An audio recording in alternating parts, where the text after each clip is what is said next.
Welcome to Shukla study point. आप सभी का स्वागत है आपके अपने YouTube channel Shukla study point में। मैं शिवम शुक्ला आप सभी दोस्तों का हार्दिक स्वागत करता हूं।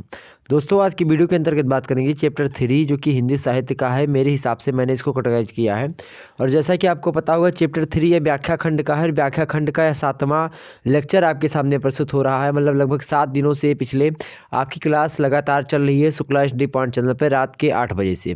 तो रात के 8 बज चुके हैं और मैं आप लोगों के समक्ष लाइव प्रस्तुत हूँ। तो आज हम बात करेंगे बीए फर्स्ट सेमेस्टर के जो एक प्रकार से बीए फर्स्ट सेमेस्टर में जो हिंदी साहित्य से प्रश्न आते हैं एग्जाम्स में, उनमें जो व्याख्यात्मक प्रश्न आते हैं उनको लेकर के, मतलब जो व्याख्या आपको पढ़नी होती है वो, मतलब जो रचनाएं, जैसे कि कुछ कवि आपके पाठ्यक्रम में संकलित हैं, उनकी कुछ रचनाएं आपके पाठ्यक्रम में ली गई हैं। मतलब उनकी जो रचनाएं उन्होंने लिखी हैं उन रचनाओं में से कुछ छठी छठी रचनाओं को आपके पाठ्यक्रम में संकलित किया गया है, संग्रहित किया गया है। तो उन रचनाओं की व्याख्या को करते हुए हम आगे बढ़ते हैं।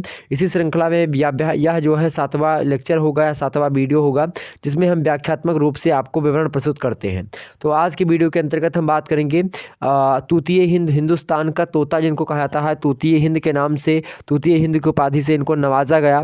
तो इनके बारे में चर्चा करेंगे कि जो है उनके, जैसे अमीर खुसरो जो है उनके जो है जो कव्वाली उन्होंने लिखा है और जो गीत है उनके, तो उनकी व्याख्या करने के लिए आज की वीडियो के अंतर्गत हम आए हैं। और आज बड़े ही आसानी से, जैसे बड़ी ही प्रकार से इनकी अच्छी कव्वाली है और बहुत ही एक प्रकार से गीतात्मक रूप से अगर इसको प्रस्तुत करें तो भी बड़ा बेटर होता है। और गीत, मतलब इनके गीतों में आप देखेंगे तल, लय और एक प्रकार से, मतलब एक प्रकार से ताल बोल रहा हूँ, तल बोल दिया हमने, ताल, लय, तो ये सब मिलते हैं और बड़ी ही अच्छी जो है रचनाएं लिखी हैं अमीर खुसरो ने।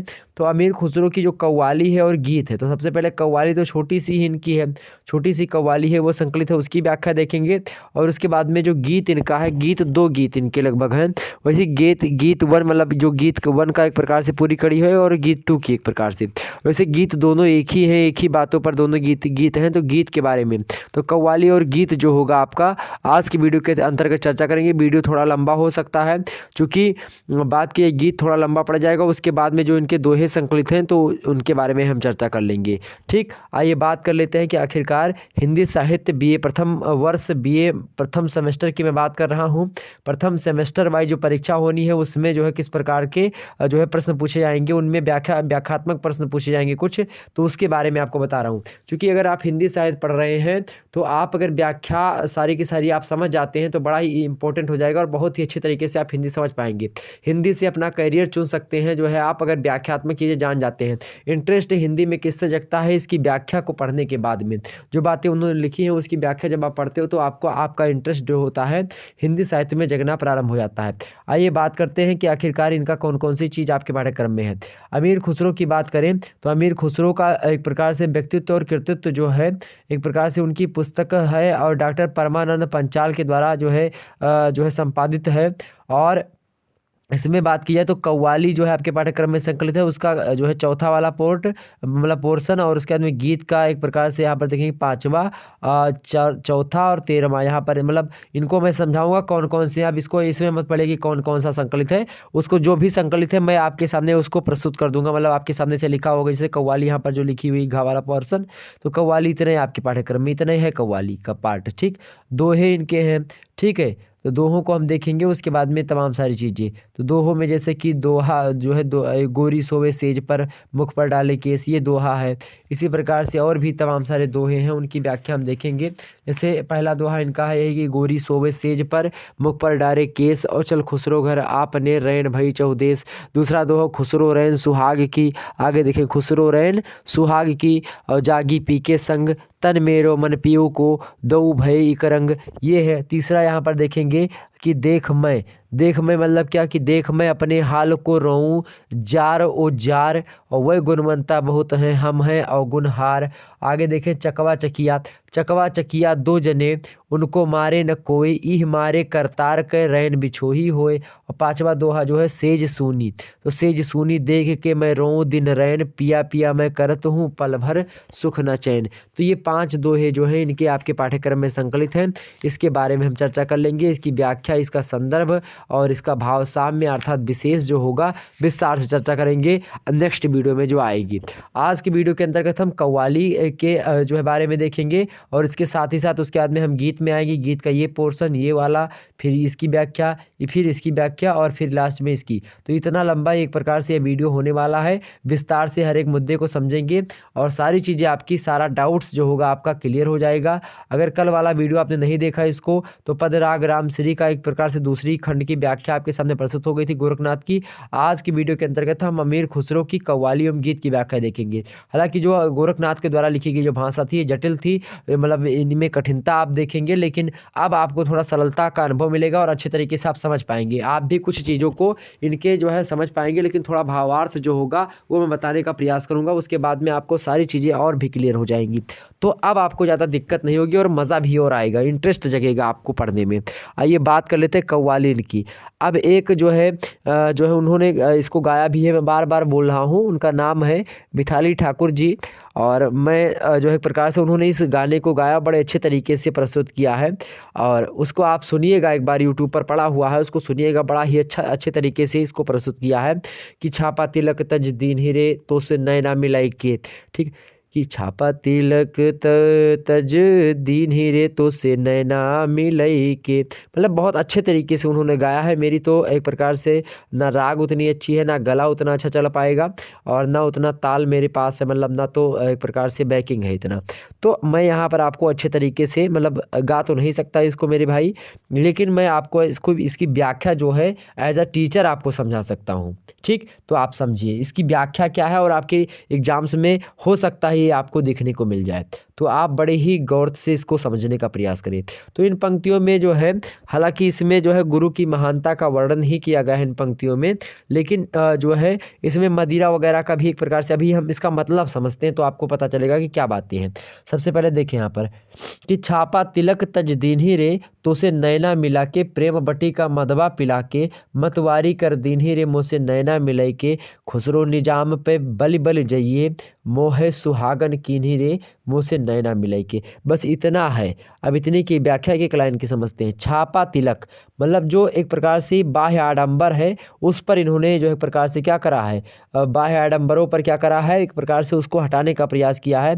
कहते हैं छापा तिलक तजदीन ही, मतलब जो तिलक वगैरह, मतलब जो बाह्य आडंबर है उस तज गया है मेरा, तो उसे नैना मिला के, किससे नैना मिला के, गुरु से नैना मिला के। नैना मतलब होता है नेत्र, आंखें, तज देना मतलब होता है त्याग देना या फिर अलग हो जाना। ठीक है, तो से नैना मिलाए के मतलब होता है कि गुरु से नैना मिलाए के। यहाँ पर आप देखेंगे सबसे पहले संदर्भ हमने तो बताया ही नहीं। संदर्भ में आप क्या लिखेंगे भैया, संदर्भ में आप सीधे सीधे लिखेंगे, क्या लिखोगे संदर्भ में, संदर्भ में आप लिखेंगे कि प्रस्तुत पंक्तियाँ डॉक्टर परमानंद पंचाल द्वारा संपादित अमीर खुसरो व्यक्तित्व एवं कृतित्व, ये पुस्तक है इनकी, उसमें जो है कव्वाली है, उसमें जो है कव्वाली जो रचना है इनकी ये है।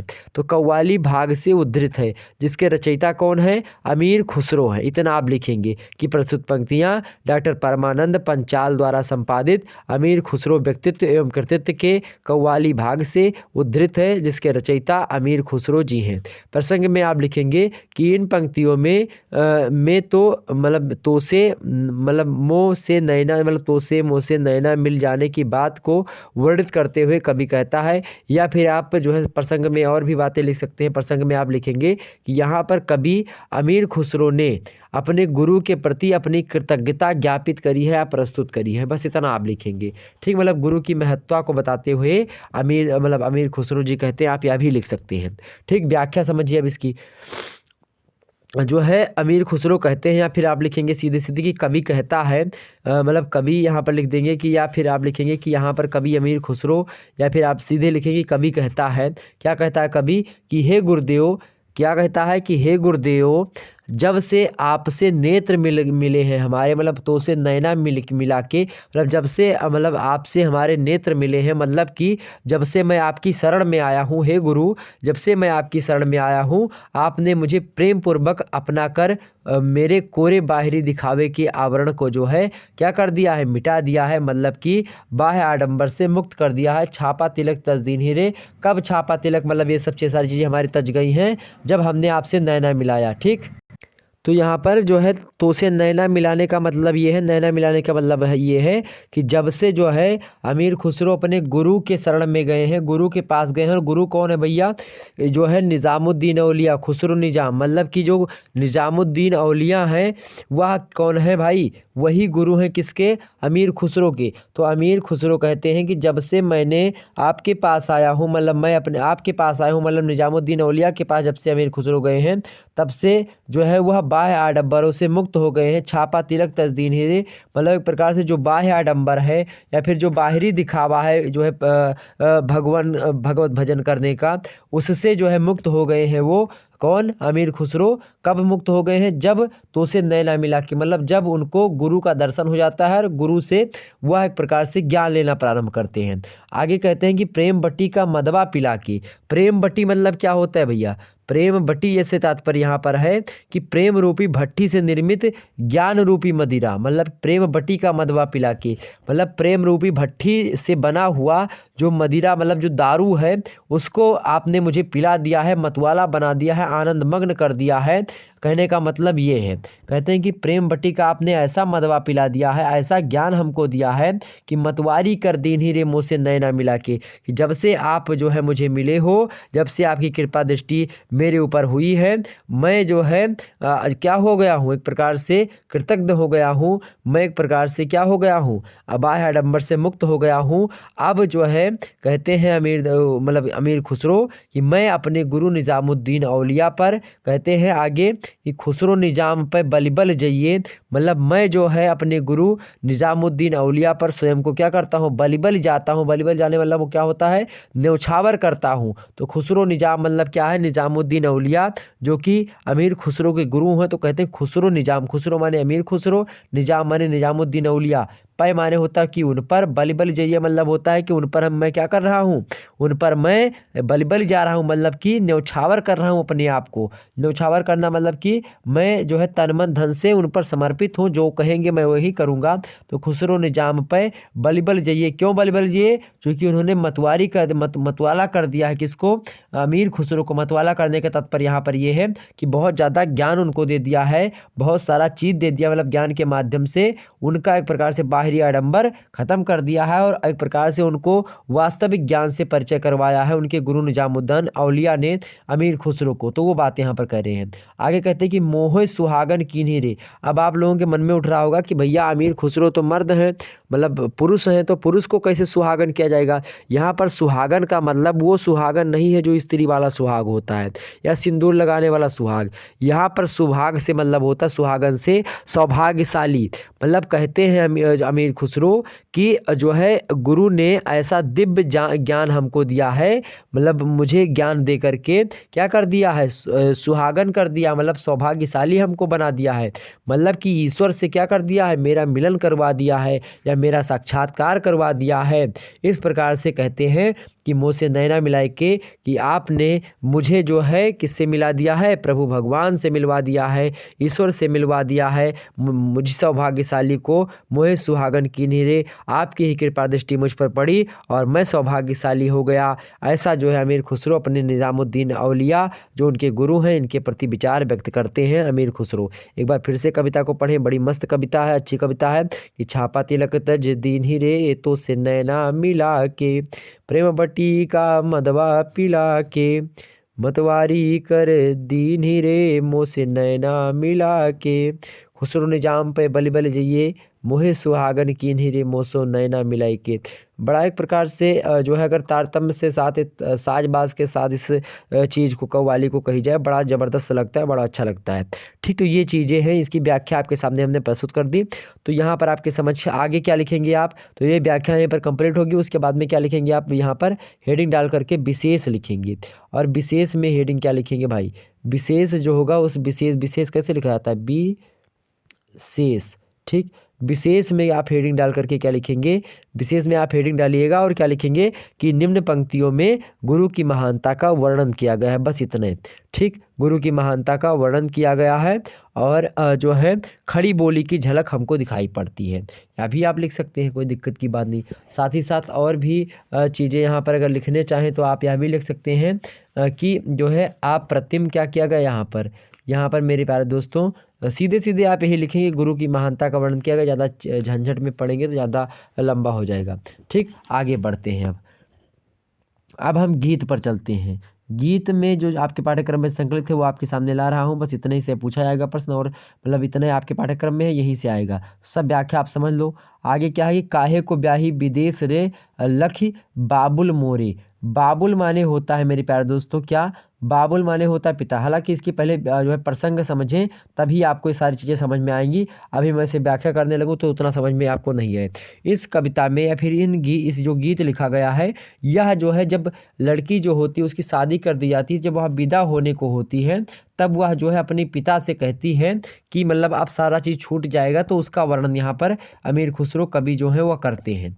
अब यहाँ पर इसकी सबसे पहले क्या लिखेंगे आप, प्रसंग लिखेंगे। इससे सबसे पहले संदर्भ लिखने को आएगा। संदर्भ आप क्या लिखेंगे, इसका संदर्भ लिखेंगे कि प्रस्तुत पंक्तियाँ डॉक्टर परमानंद पंचाल द्वारा संपादित अमीर खुसरो व्यक्तित्व एवं कृतित्व के गीत भाग से क्या हुआ है, उद्धृत हुआ है या फिर लिया गया है, जिसके रचयिता अमीर खुसरो हैं। ठीक, आप प्रसंग में लिखेंगे कि इन पंक्तियों में विवाहिता को पिता को संबोधित, मतलब इन पंक्तियों में विवाहिता पिता को क्या करती है, संबोधित करती है और करते हुए कहती है। आगे आप ऐसे लिख सकते हैं, या फिर आप चाहें इसमें प्रसंग में और बातें लिख सकते हैं कि अमीर खुसरो द्वारा विरचित इस गीत में ब्याही हुई बेटी ने अपने पिता को संबोधित करके उसे घर से दूर भेजने एवं सबसे अलग करने का क्या किया है, उलाहना दिया है। इस प्रकार से आप लिख सकते हैं। हालांकि जो भी आपको अच्छा लगे वो लिखिएगा। आप सीधे ये भी लिख सकते हो कि इन पंक्तियों में विवाहिता जो है कन्या, वो अपने पिता को संबोधित करते हुए कहती है। आगे हेडिंग डालेंगे व्याख्या। अब उसमें व्याख्या में आप आगे बातें लिखेंगे। ठीक, यहाँ पर एक बेटी है जिसकी शादी हो गई है और वह विदा हो रही है। उस समय की बातों का एक प्रकार से सुंदर चित्रण यहाँ पर इनके द्वारा किया गया है। आइए देखते हैं कि किस प्रकार से यहाँ पर बातें बताई गई हैं, उसको समझते हैं। एक एक लाइन की व्याख्या हम यहाँ पर करने का प्रयास करते हैं। कहते हैं जो है वो जो बाबुल है, बाबुल माने होता है पिता। सबसे पहले समझो कि बाबुल माने क्या होता है, पिता। बाबुल माने होता है पिता। विदेश माने यहाँ पर तात्पर्य है कि दूसरे या फिर पराये देश या पराया स्थान, कहीं पर जा रहा। और लक्ष्य माने होता है क्या, देखना। लक्ष्य माने क्या होता है, देखना। अब यहाँ पर समझो पूरी लाइन की व्याख्या। ये काहे को ब्याही विदेश रे, मतलब और लक्ष्य बाबुल मोरे, कि हे मेरे पिता, अपने पिताजी से बेटी कहती है, बेटी अपने पिता को संबोधित करते हुए कहती है। दोनों बातें आप लिख सकते हैं कि हे बाबुल, हे पिता, मेरा विवाह क्यों पराये देश में कर रहे हो, मेरा विवाह क्यों पराये स्थान पर कर रहे हो, या भी आप लिख सकते हैं। या फिर देश लिख दीजिए, ब्रैकेट में स्थान भी लिख सकते हैं। तो आप सीधे लिखेंगे कि हे बाबुल या फिर हे पिता, आप मेरा विवाह क्यों पराये देश में कर दिया है आपने, या फिर क्यों कर रहे हो। मैं तो तुम्हारे क्या हूँ, हम तो बाबुल तोरे बागों की कोयल, कि हे बाबुल, हे पिता, हम तो तुम्हारे बागों की कोयल की तरह हैं। कुहुकत घर घर जाऊं लखी बाबुल मोरे, हे पिताजी थोड़ा मुझे देखो, तनिक मेरी ओर देखो, कि मैं तो जो है एक प्रकार से तुम्हारे बगीचे में कोयल की तरह थी, खुशी खुशी हंसती खेलती रहती थी। साथ ही साथ मैं गांव में घर घर जाया करती थी। हे बाबुल, मैं तो तुम्हारे एक प्रकार से जो है आगे कहते हैं, मतलब यहाँ पर देखेंगे कि मैं तो तुम्हारे खेत की कोयल जैसी हूँ, तुम्हारे बागों की कोयल जैसी हूँ। एक बार मेरी ओर लखी बाबुल मोरे, लखी माने देखना, बाबुल माने होता है पिता, जो है मोरे माने होता है मेरे पिताजी। मैं तो एक प्रकार से कुहुकत को घर घर जाऊं, मैं अलग अलग घरों पर हंसते खेलते हुए जाया करती थी। हे पिताजी, आप मुझे क्यों भेज रहे हैं, क्यों अलग भेज रहे हैं, आप एक बार मेरी ओर देख तो लीजिए। ऐसा जो है कन्या जो है अपने पिता से कहती है। आगे कहती है कि हम तो बाबुल तोरे खेतों की चिड़िया, क्या, हम तो बाबुल तोरे खेतों की चिड़िया, हम तो बाबुल तोरे खेतों की चिड़िया, और चुग्गा चुगत उड़ जाऊं लखी बाबुल मेरे, हे मेरे पिता तनिक मेरे ओर तो देखो, हम कौन हैं, हे मेरे पिता तोरे खेतों की चिड़िया, मैं तो आपकी खेतों की चिड़िया जैसी हूँ, कि मैं जो है क्या करती हूँ, मैं तो आपके खेतों की चिड़िया जैसी हूँ। और एक प्रकार से दाना चुन चुन करके या फिर दाना दुनका चुनकर उड़ जाती थी। हे पिता देखो मैं तुम्हारे क्या हूँ, तनी लखी बाबुल मेरे।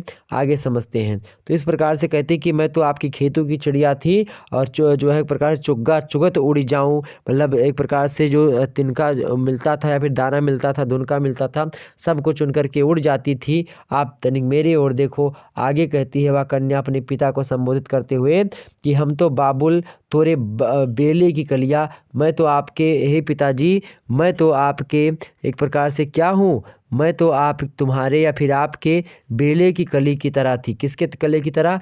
बेले की कली की तरह थी। जो भी मांगता, आगे कहते हैं कि जो मांगे चली जाऊं लखी बाबुल मेरे, कि जो मांगता वह मैं एक प्रकार से जो मांगता, जो भी मांगता चली जाती, या फिर जो भी मांगता वह मिल जाता। मैं तो एक प्रकार से आगे कहती हैं कि हम जो बाबुल तोरे खूंटों की गैया, कहती है जो है लड़की कि मैं तो क्या हूँ, हाँ हे पिताजी। तो बाबुल माने पिताजी, हम तो मतलब होता है कि मैं तो हे बाबुल, हे पिता, मैं तो तोरे खूंटे की गैया। खूंटे मतलब होता है जिसमें गाय भैंस बांधी जाती है, उसको खूंटा कहते हैं। तो मैं तो तुम्हारे खूंटों की गाय जैसी हूँ। जित हाको हक जाऊँ, मतलब जहाँ पर आप हाँको, मतलब होता है कि इधर गाय को हाँक दो, या फिर कह दो कि इधर जाओ। मतलब हाँकना मतलब होता है कि डंडा से लेकर के घुमा दो गाय भैंस को, उधर मैं चली जाऊँ, मतलब जहाँ पर आप भेजो वहीं पर चली जाऊँ। कहने का मतलब ये है कि हम तो बाबुल तोरे खूंटों की गया, मैं आपके खूंटों की गाय की भांति हूँ, गाय की तरह हूँ। जिधर आप हाँकोगी उधर मैं चली जाऊँगी। हे पिताजी, तनिक मेरी तरफ देखो, मेरी ओर देखो, मेरी स्थिति क्या है। ऐसा कहती है कि हे मेरे पिता, मैं तो तुम्हारे क्या हूँ, मैं तो तुम्हारे बेले की कली हूँ। मैं तो तुम्हारे एक प्रकार से क्या हूँ, बगीचे की कोयल जैसी हूँ। मैं तो तुम्हारे जो है एक प्रकार से क्या हूँ, खेतों की चिड़िया हूँ, बागों की कोयल हूँ। इसी प्रकार से बेले की कलियाँ हूँ और खूंटे की गैया हूँ। इस प्रकार से वो कहती है कौन, कि हे मेरे पिता, मैं तुम्हारे खूंटे पर बंधी हुई गाय की तरह थी, जिसे तुम जिधर भी कहते चल देती, लेकिन तुमने मुझे दूर का पराए देश में भेज दिया। ऐसा जो है वह लड़की अपने पिता से कहती है। आगे कहती है कि लाख की बाबुल गुड़िया जो छाड़ी। लाख की बाबुल मतलब कि लाखों की गुड़िया, जैसे कि लाख की गुड़िया कहते हैं ना कि जो है जब पराए देश में लड़की जाती है तो लड़कियों का शौक होता है गुड़ियों से खेलना। तो लड़की कहती है कि मेरे पराए देश जाने से मेरी लाख की गुड़िया छूट गई, जिसके साथ मैं खेला करती थी। लाख की बाबुल गुड़िया जो छाड़ी मतलब छोड़ दिया। गुड़िया कैसी? लाख की गुड़िया। छोड़ी सहेलिन का साथ लखे बाबुल मेरे, मेरे सहेलियाँ जो मेरे साथ खेला करती थीं उनका साथ भी मुझसे छूट गया है। महल तले से डोलिया जो निकली, और महल माने होता है घर। तो घर से कहती है कि जब महल से मेरी डोली पराए देश अर्थात ससुराल में जाने के लिए निकली, तो एक प्रकार से आगे कहती हैं कि महल तले से डोलिया जो निकले, मतलब महल से अर्थात घर से डोली जब निकली, उसी क्षण क्या हुआ है, भाई ने खाई पछाड़ लखी बाबुल मेरे। भाई मेरा पाछे पाछे दौड़ रहा था और वह गिर पड़ा। एक प्रकार से भाई ने खाई पछाड़ लखी बाबुल मोरे कह रही है कि जब ससुराल जाने के लिए निकली तो मेरा भाई दुख से व्याकुल होकर के क्या हुआ, गिर पड़ा। तो इसी को कहते हैं पछाड़। पछाड़ माने उस मेरे पीछे दुख के, मतलब एक प्रकार से दुख के मारे दुख से व्याकुल होकर के गिर पड़ा। बाबुल यानी क्या भी देखो, लखी बाबुल मोरे तू तू क्यों रोवे है हमारी कोयलिया, हम तो चले परदेस लखी बाबुल मेरे। आगे कन्या कहती है, मतलब कन्या क्या, एक प्रकार से आप समझिए कि जो लड़की है जो अपने पिता को संबोधित करते हुए बातें बता रही है, वह आगे कहती है कि जो है जो कोयलें हैं वह जब उसको देखती हैं कि लड़की जो है जा रही है, कोयल ने की है पुकार लखी बाबुल मेरे, जब देखती है। आगे हमने क्या बता दिया, ज़्यादा आगे निकल गई क्या? यहाँ पर देखिए, तो भाई ने खाई पछाड़ लख बाबुल मेरे, मतलब भाई मेरा जो एक प्रकार से व्याकुल होकर के गिर पड़ा है। मेरे पिताजी जरा जो है ये सब देखो। आम तले से डोलिया जो निकली, कहती है कन्या कि अगर आम के पेड़ के नीचे से जब डोली मेरी निकली तब क्या हुआ है, कोयल ने की है पुकार, मतलब जो कोयल आम की पेड़ पर बैठा करती थी या फिर बैठी है, वह पुकार कर रही हो, मुझे बुला रही है कि क्यों जा रही हो लखी बाबुल मेरे, जरा मेरे पिता जरा ये सब सारा दृश्य देखो। तू क्यों रोवे है, और कोयल जो है पुकार कर रही है, रो रही है अपनी भाषा में कि तू तब ये कन्या कहती है, मतलब जो लड़की कहती है कि तू क्यों रोवे है हमारी कोयलिया, हम तो चले परदेस लखी बाबुल मेरे, तुम क्यों रो रही हो, मैं जब परदेस जा रही हूँ। कहती है बेटी अपने पिता को समझाते हुए, मतलब सॉरी पिता को संबोधित करते हुए कोयल को समझाती हुई बेटी कहती है कि हे मेरी प्यारी कोयल, तू क्यों रो रही है, मत रो, मैं तो परदेस जा रही हूँ अर्थात ससुराल जा रही हूँ। मेरी डोली के पीछे मेरे बाबुल व्याकुल होकर के क्या कर रहे हैं, या देखे आगे के नंगे पांव बाबुल भागता हुए, मेरे पिताजी पीछे पीछे नंगे पांव भागते हुए आ रहे हैं। साजन डोला लिए जाए लखी बाबुल मेरे, साजन मतलब कि हमारे पति मेरी डोली लेकर के आगे आगे जा रहे हैं और मेरे पीछे जो है मेरी डोली के पीछे नंगे पांव रोते हुए मेरे बाबुल दौड़ रहे हैं, मतलब मेरे पिताजी दौड़ रहे हैं। और तुम क्यों रो रही हो, हे मेरी कोयल तुम चुप हो जाओ, ठीक इस प्रकार से वह जो है बातें कहती है और अमीर खुसरो जी ये सारी बातें बता रहे हैं। आगे क्या कहते हैं, अब गीत 2, ये गीत 1 जो है समाप्त होगा। गीत 1 में क्या आप लिखेंगे, विशेष में लिखिएगा कि अप्रतिम लोकगीत है। यह कैसा लोकगीत है, यह अप्रतिम लोकगीत है जिसमें बेटी का पिता एवं अन्य परिजनों, गांव घर के प्रति प्रेम और बिलग होने की मार्मिक अभिव्यक्ति की गई है। यह आप इसमें लिख सकते हैं बड़े ही आसानी से, कोई दिक्कत की बात नहीं है और सारी चीज़ें क्लियर हैं इसकी। ठीक, तो ये आप यहाँ पर लिख सकते हो। ठीक, कि क्या लिख सकते हो, इसकी विशेष में लिख सकते हो। अब आगे समझते हैं हम अगली पंक्ति। तो ये पंक्तियाँ यहाँ पर दूसरा जो है एक प्रकार से दूसरा गीत ही आ गया, लेकिन उसी का जो है चीज़ें हैं ये, काहे काहे को ब्याही विदेश रे लखी बाबुल मेरे, ये बातें वही चीज़ें हैं, मतलब उसी का एक प्रकार से जो है दूसरा खंड है। तो इसके भी व्याख्या वही होगी कि प्रस्तुत, मतलब इसके भी संदर्भ वही होगा कि प्रस्तुत पंक्तियाँ डॉक्टर परमानंद पंचाल द्वारा संपादित अमीर खुसरो व्यक्तित्व एवं कृतित्व पुस्तक है। उस पुस्तक में गीत भाग से जो है संबंधित है यह रचना, मतलब उसी से उद्धृत है, जिसके रचयिता गोरखनाथ अमीर खुसरो हैं। ठीक, अब यहाँ पर इसकी भी व्याख्या सुनो, वही व्याख्या मतलब आगे मतलब वही रचना है कि अगला है कि काहे को ब्याही विदेश रे मोसे नैना मिल काहे को ब्याही विदेश रे लखी बाबुल मोरे, मतलब काहे मुझे परदेश में जो है कन्या कहती है, वही चीज़ है। यहाँ पर समझे, प्रसंग में आप लिखेंगे कि यह अमीर खुसरो द्वारा ब्रज भाषा में रचित लोकप्रिय विवाह गीत है। यहाँ पर देखेंगे सबसे पहले यहाँ पर कौन सी भाषा है, ब्रज भाषा। यहाँ भी ध्यान रखेंगे कुछ ब्रज भाषा का प्रयोग यहाँ पर किया गया है। तो ब्रज भाषा में रचित लोकप्रिय विवाह गीत है यह, जिसमें कन्या विवाह के पश्चात अपना घर अपने प्रियजनों से बिछड़ने का दुख अपने पिता के समक्ष प्रस्तुत कर रही है, पिता से प्रकट कर रही है, ऐसा लिखेंगे। व्याख्या में आप लिखेंगे कि काहे को ब्याही विदेश रे लखी बाबुल मेरे, कन्या अपने पिता से कहती है कि हे पिताजी, आप मेरा विवाह करके मुझे क्यों पराए घर भेज रहे हैं, क्यों पराए स्थान पर भेज रहे हैं, क्यों पराए देश में भेज रहे हैं, अपने से अलग कर दे रहे हैं, मतलब अपने से अलग कर दे रहे हैं। आप ज़रा मेरे चेहरे को देखिए, मुझे देखिए कि भैया के दी है बाबुल महला 2 महला और हमको दी है परदेश लखी बाबुल मेरे, कि हमारे भैया को हमारे मतलब जो है आपने पिताजी से अपने कहती है कि आपने भैया को, हमारे जो भाई हैं बड़े, उनको क्या दिया, छोटे भाई हैं, उनको अपना सारा घर दे दिया, धन संपत्ति दे दी, सब कुछ दे दिया, और हमको क्या दिया है, हमको अपने घर से दूर कर दिया है आपने, हमको अपने घर से दूर करके पराया घर दे दिया है। ये कहाँ का न्याय है, ऐसा कहती है कन्या जो है अपने पिता से कि भैया के दी है बाबुल महला 2 महला, कि भैया को तो महला 2 महला दे दिया है और हमको दी है परदेश लखी बाबुल मेरे, पिताजी ज़रा मेरी ओर तो देखो, ज़रा मुझको तो देखो, ऐसा जो है कन्या कह रही है। आगे कहती है जो कौन है, जो लड़की है या कन्या है, वो कहती है कि मैं तो बाबुल तोरे पिंजड़े की जो है चिड़िया, रात बसे उड़ जाऊं लखी बाबुल मेरे। कहती है कन्या कि हे बाबुल, क्या कहती है कि हे बाबुल, मैं अब तो आपके घर रूपी, मतलब एक प्रकार से यहाँ पर तोरे पिंजड़े की चिड़िया, पिंजड़ा यहाँ पर तात्पर्य जो घर है उसको पिंजड़ा से तात्पर्य लिया गया है, चिड़िया मतलब यहाँ पर जो लड़की है उसको चिड़िया मतलब अपने आप को कहती है। तो कहती है कि हे पिता, हे बाबुल, बाबुल माने पिता, कि मैं तो तोरे पिंजड़े की चिड़िया, मतलब मैं तो तुम्हारे घर की लड़की हूँ, मतलब घर में रहने वाली लड़की। कहने का मतलब ये है कि हे बाबुल, मैं अब तो आपके घर रूपी पिंजड़े में घूमने वाली छोटी सी चिड़िया हूँ, जो रात भर तुम्हारे घर में थी, मतलब रात बसे उड़ी जाऊँ, मतलब रात में बसी हूँ और सुबह होते ही मैं उड़ जाऊँ लखी बाबुल मेरे। इस प्रकार से कहती है कि जो रात भर तुम्हारे घर में रहकर सुबह उड़ जाऊँगी, अर्थात विवाह संपन्न होने के बाद ससुराल चली जाऊँगी, ऐसा अपने पिताजी से कहती है।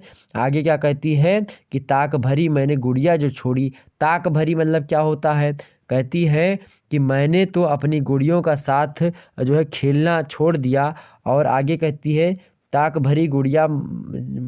भरी मैंने गुड़िया जो छोड़ी, मतलब मैंने गुड़िया छोड़ दिया ताक भर के, और छोड़ा दादा मियाँ का देश लखी बाबुल मेरे, और मैंने क्या कर दिया है, मैंने अपनी गुड़ियों के साथ खेलना भी छोड़ दिया और साथ ही साथ दादा का घर भी छोड़ दिया। छोड़ दादा मियाँ का देश, मतलब दादा मियाँ का जो है घर भी छोड़ दिया, और साथ ही साथ जो है, और तो देखो बाबुल, मुझे बहुत प्यार करने वाली जो माँ है, प्यार भरी मैंने अम्मा जो छोड़ी, मतलब जो प्यार करने वाली जो अम्मा है मेरी, उसको भी हमने छोड़ दिया, मतलब जो माता है उसको भी छोड़ दिया। छोड़ी दादी की गोद लखी बाबुल मेरे, मैंने दादी की गोद भी छोड़ दी, जो कि एक प्रकार सबसे प्रिय होती है।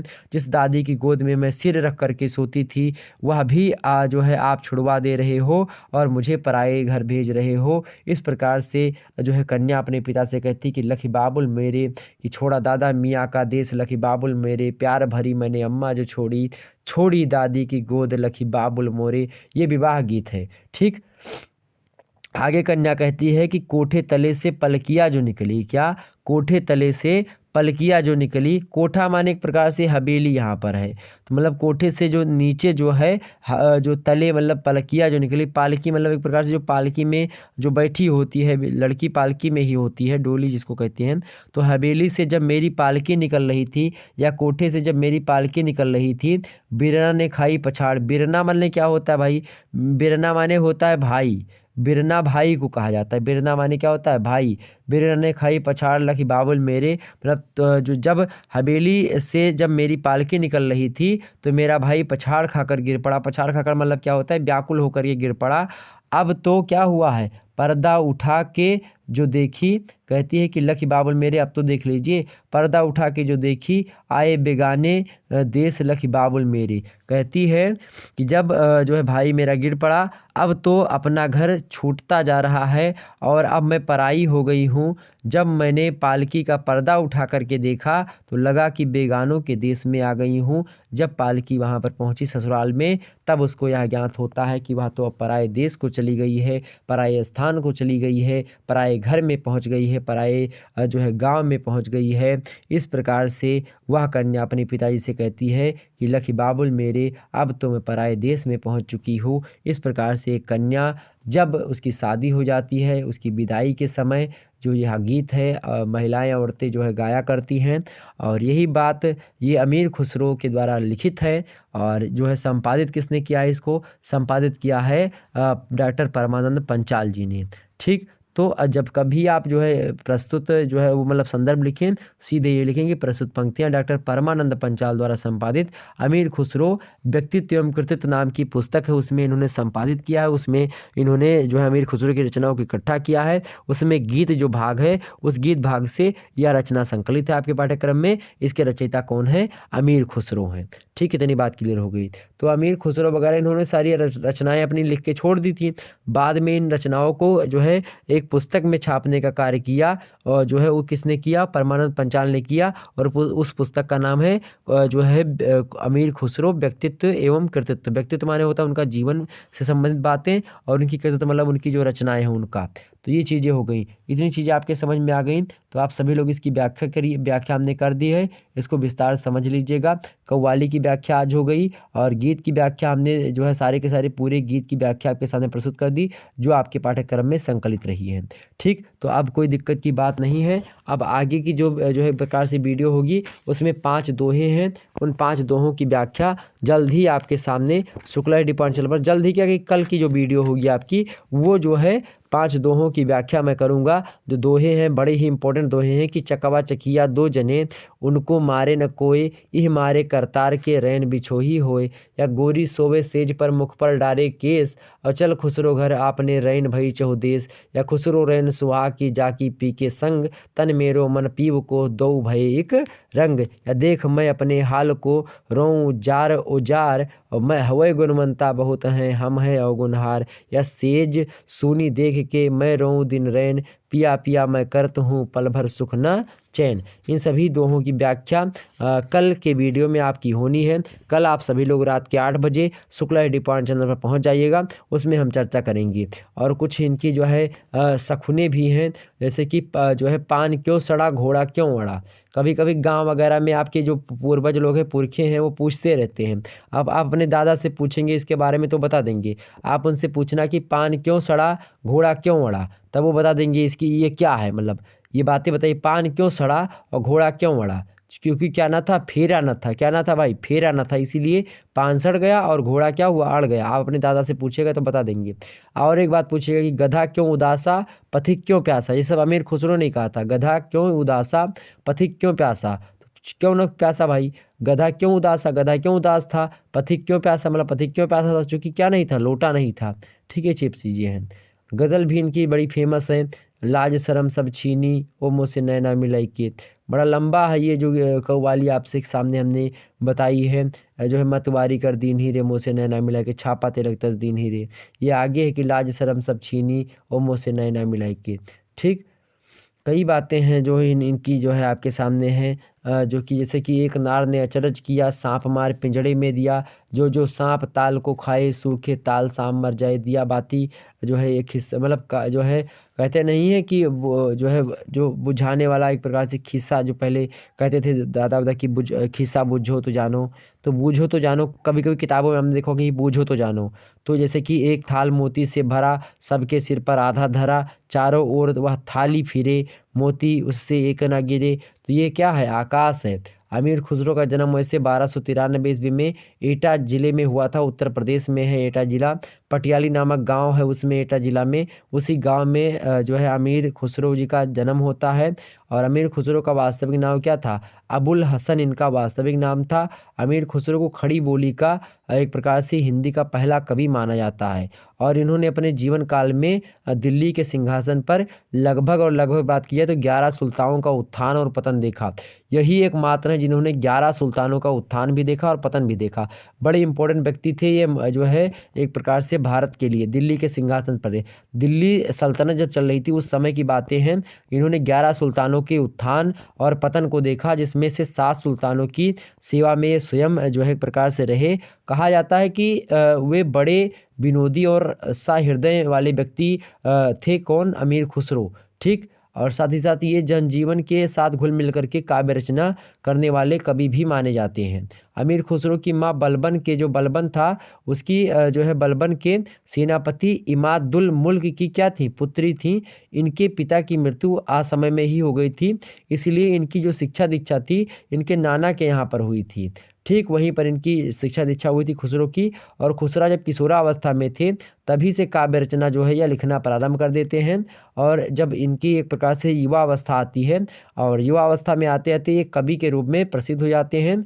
और सीधे धीरे धीरे क्या होते हैं? खुसरो एक जिंदा दिल इंसान के रूप में हमारे सामने आते हैं और जाने जाने लगते हैं। और इनकी प्रसिद्धि एक प्रसिद्ध संगीतज्ञ के रूप में भी की जाती है, संगीतज्ञ भी हैं। ये सितार एवं तबला के आविष्कारक भी माने जाते हैं।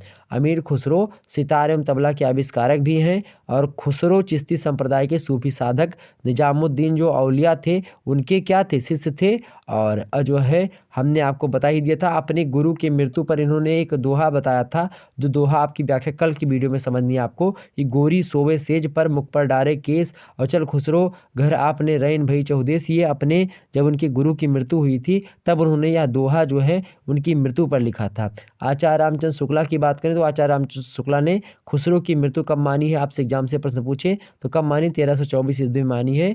अमीर खुसरो की कई रचनाएं हैं, कई रचित ग्रंथ भी हैं, लगभग 100 बताई जाती है, जिनमें से 20-21 भी जो है अभी उपलब्ध हैं। जैसे उनमें खालिक बारी जो है इनकी रचना है, पहेलियाँ इनकी है, मुकरियाँ हैं, दो सखुने, ढकोसला, गज़ल, ये सब जो है अधिक प्रसिद्ध है इनकी रचनाओं में। और इन्होंने फारसी भाषा से अधिक जो है हिंदी भाषा में जो है रचनाएं लिखी हैं। और फारसी और हिंदी का सम्मिश्रण करके भाषा संबंधी जो है एक प्रकार से हिंदू मुस्लिम का एकता का भी एक प्रकार से परिचय इन्होंने अपनी रचनाओं में दिया है। इनकी रचनाओं में मुख्य रूप से बात की जाए तो 3 प्रकार की भाषाओं का प्रयोग मिलता है। ये सारी बातें आप सुन लीजिए, मोस्ट इंपॉर्टेंट है। पहेलियाँ, मुकरियाँ और जो सखुने हैं इनके, उनमें ब्रज भाषा से एक प्रकार से वो प्रभावित हैं। और जो है खड़ी बोली भी उनमें आपको देखने को मिलेंगी। इनके गीतों में और दोहों में ब्रजभाषा और गज़लों में अगर देखा जाए, शेरों में हिंदी मिश्रित फारसी का प्रयोग इन्होंने अधिक मात्रा में किया है। अब इनके बारे में हम विस्तार से चर्चा कर लेंगे किसी दिन। हालांकि बहुत सारी चीज़ें हमने इनके बारे में वैसे ही आपको बता दी। अब कल की वीडियो में आपकी जो इनके जो है दोहे हैं उनके बारे में चर्चा करेंगे। कि खीर पकाई जतन से, चरखा दिया चलाए, आया कुत्ता खा गया, अब तू बैठी ढोल बजाए। ओके, तो ये सारी चीज़ें हैं अमीर खुसरो के बारे में, हमने आपको सारी चीज़ें बता दी। अमीर खुसरो के बारे में इतनी जानकारी अगर जो बाद में हमने बताई, इतनी जानकारी ही आपके पास है तो आपको अलग से कहीं से पढ़ने की आवश्यकता नहीं पड़ेगी। और अब कल की वीडियो में अमीर खुसरो के बारे में चर्चा करेंगे, और अमीर खुसरो जैसे आपके समाप्त हो जाएंगे कल के बाद, उसके बाद में हम जो अगले जो कवि आएंगे आपके वो सूरदास हैं।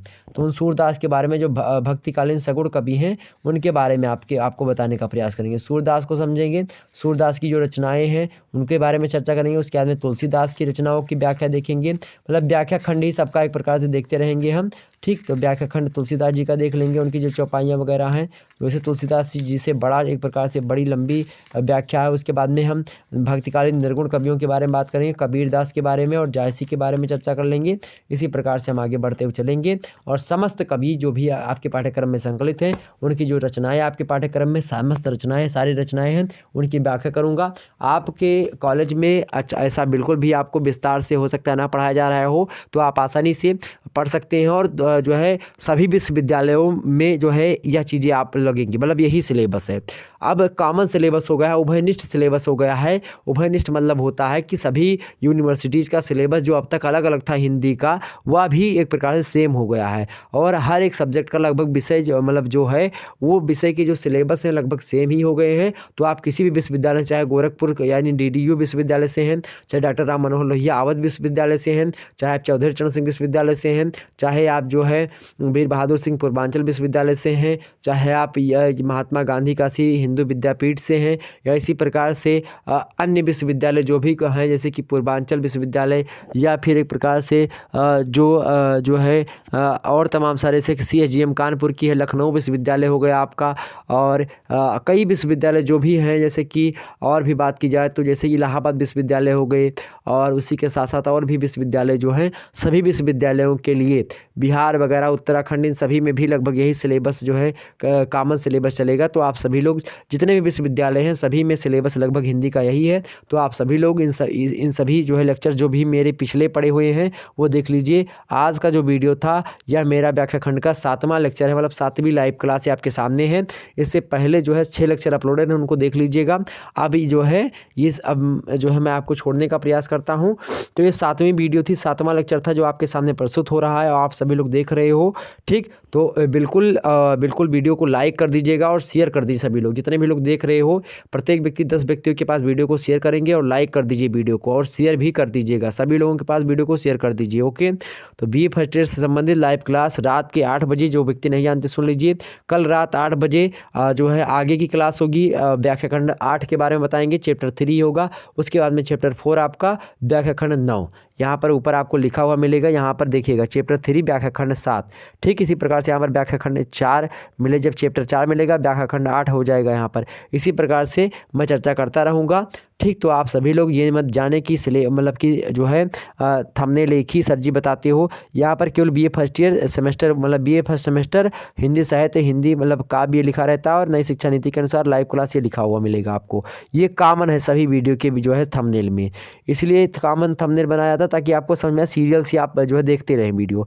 ये देखिए अमीर खुसरो अब कव्वाली एवं गीत ये लिखा हुआ है, ऊपर लिखा रहेगा। अब अगली वीडियो जो आएगी उसमें यहाँ पर लिखा रहेगा कि अमीर खुसरो जो है उनकी जो दोहे हैं वह लिखे रहेंगे यहाँ पर। ठीक, तो आप ये सारी चीज़ें समझ जाइए। ठीक, तो फिर मिलते हैं हम नेक्स्ट वीडियो में, तब तक के लिए जय हिंद, जय भारत और good night, I love you. सभी लोगों को धन्यवाद हमारे से जुड़ने के लिए। इसी प्रकार से कल रात 8 बजे से फिर आप आ जाइएगा शुक्ला स्टडी पॉइंट के होम पेज पर, और वहाँ पर आपको वीडियो की लिंक या फिर वीडियो दिख जाएगी एक प्रकार से लाइव फॉर्म में। ओके, तो मिलते हैं हम नेक्स्ट वीडियो में, तब तक के लिए जय हिंद, जय भारत। आप सभी को बहुत बहुत धन्यवाद हमारे साथ जुड़ने के लिए।